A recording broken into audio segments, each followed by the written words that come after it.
Sabe aquela sensação de que a gente tá fazendo tudo certo no trabalho? Entregando todo, batendo meta, se esforçando pra caramba, mas no fim do dia parece que a gente não sai do lugar? Pois é. É como se tivesse um jogo rolando, sabe? Um jogo com umas regras que por algum motivo ninguém contou pra gente. E é exatamente sobre essas regras não escritas que a gente vai conversar hoje. E para a gente começar a entender essa lógica, nada melhor do que uma história real, né? Essa é do Richard Templer, o autor do livro As Regras do Trabalho. Ele passou por uma situação que, olha, talvez seja bem familiar para muita gente. Ver aquela promoção dos sonhos e parar na mão de alguém que claramente não merecia. Imagina o cenário. Tinha uma vaga de gerente aberta. De um lado, o Templar. O cara tinha mais experiência, mais qualificação, conhecia o trabalho como ninguém. Do outro lado, um colega, o Rob, que, segundo o próprio autor, era, digamos, um completo inútil. Olhando no papel, a decisão parecia óbvia, né? Não tinha nem o que pensar. O Templar, super confiante, foi lá e perguntou para um consultor externo que estava na empresa: "E aí, quais as minhas chances?" A resposta foi um verdadeiro balde de água fria. O consultor foi direto: "Olha, são mínimas." O Templar, claro, ficou indignado. Começou a listar tudo: as qualificações, a experiência, o tempo de casa, mas o consultor nem se mexeu. E aí veio a explicação. Uma frase que, olha, mudou o jogo todo. O consultor olhou para ele e disse: "Tudo isso que você falou é verdade. Mas você não caminha como um gerente." Pensa no choque. Uma resposta que, de primeira, não faz o menor sentido, né? O que o jeito de andar de alguém tem a ver com ser competente para um cargo? E o resultado? Bom, exatamente como o consultor previu. O Rob, aquele candidato menos qualificado, ficou com a vaga.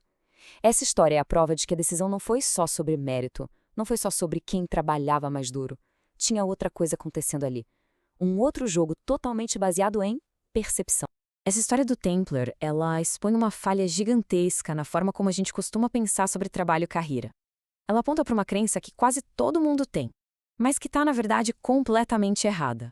A gente tem essa ideia de que, se a gente fizer nosso trabalho direitinho, sabe, perfeitamente, a gente vai ser notado, vai ganhar reconhecimento, vai ser promovido, que o sucesso é um caminho construído com relatórios entregues no prazo e metas batidas.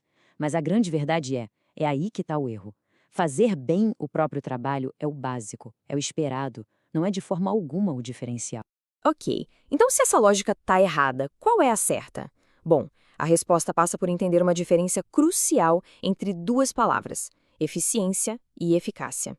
E também por perceber que todo mundo, na verdade, tem dois empregos ao mesmo tempo. É isso mesmo, 2 empregos. E o mais curioso é que a maioria das pessoas só sabe que tem um. É justamente reconhecer e começar a trabalhar nesse segundo emprego que faz toda a diferença entre quem sobe na carreira e quem fica para trás. Pensa assim, o emprego 1 é o que está na nossa cara todo dia. São as tarefas que a gente recebe, sabe?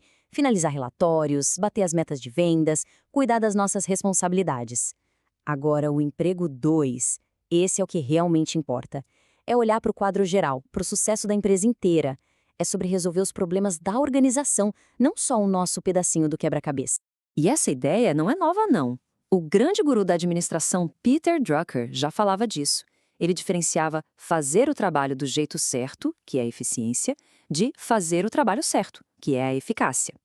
Eficiência é sobre o emprego 1, é ser bom em cumprir tarefas.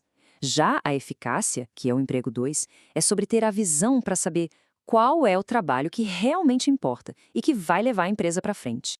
E é aqui que o negócio complica um pouco. Porque, como diz a frase, o chefe geralmente vai dizer como fazer as tarefas, né? A parte da eficiência. Mas a eficácia, essa é uma descoberta que cada um tem que fazer por si. É responsabilidade de quem quer crescer, olhar para o todo, entender o contexto geral e descobrir onde é possível gerar mais impacto. Beleza, a teoria é interessante, mas e na prática? Como é que a gente faz isso? Bom, a primeira grande regra do jogo tem que fazer o trabalho ser notado, e não qualquer trabalho, mas principalmente aquele trabalho certo, o trabalho eficaz, e mais, notado pelas pessoas certas. Então, como fazer isso? Tem alguns passos práticos. Primeiro, criar um nicho. Se tornar a pessoa que todo mundo procura para resolver um tipo de problema. Segundo, prometer pouco e entregar muito. Isso constrói uma reputação de confiança que não tem preço. Terceiro, aprender algo que mais ninguém sabe. Um conhecimento único torna qualquer profissional valioso. E por último, e talvez o mais importante, entender que trabalho genial feito no escuro não serve para nada. Tem que ser visto. É preciso se mexer para que as pessoas-chave saibam que está sendo feito. Agora vamos para a segunda regra, que volta lá naquela história do começo, do Templar e do Hobby. Porque o jogo não é só sobre o trabalho que a gente faz, é também sobre a gente, sobre a nossa imagem. A real é que a gente está sendo avaliado o tempo todo. O jeito de se vestir, de falar, a postura corporal, absolutamente tudo manda uma mensagem. Não dá para impedir que as pessoas tirem conclusões. Isso é impossível. Mas o que dá para fazer é influenciar essas conclusões. E isso é fundamental. E é aí que entram os critérios não escritos. O aperto de mão, o estilo pessoal, a aparência, a energia e a confiança que uma pessoa projeta. O jeito de falar. São esses detalhes, essas coisas sutis, que constroem a imagem de alguém que está pronto para o próximo passo. E com isso a gente fecha o círculo, né? Aquela frase lá do começo, você não caminha como um gerente, que parecia tão absurda, agora faz todo sentido. Caminhar como um gerente nunca foi sobre andar, de fato. Era sobre projetar a imagem, a confiança, a postura de alguém que já ocupa aquele cargo. O Hobby, de alguma forma, entendeu isso. O Templar, naquela época, ainda não tinha sacado. Então tá, juntando todas essas peças, qual é o plano de jogo? Como a gente sai do modo tarefeiro e entra no modo estrategista de carreira? O primeiro passo, o mais importante, é uma virada de chave na mentalidade. A mudança de mentalidade é essa aqui: parar de olhar só para as tarefas designadas e começar a focar no sucesso da empresa como um todo. É sair do ser eficiente e ir para o ser eficaz. É começar a gerenciar ativamente a percepção do próprio trabalho e da própria imagem. No final das contas, é sacar que o jogo para crescer na carreira é muito mais estratégico. Não é só ficar riscando itens de uma lista de afazeres. E para fechar, fica uma pergunta para a gente pensar. No dia a dia, toda a energia gasta, todas as decisões tomadas, elas estão nos tornando pessoas mais eficientes ou pessoas mais eficazes?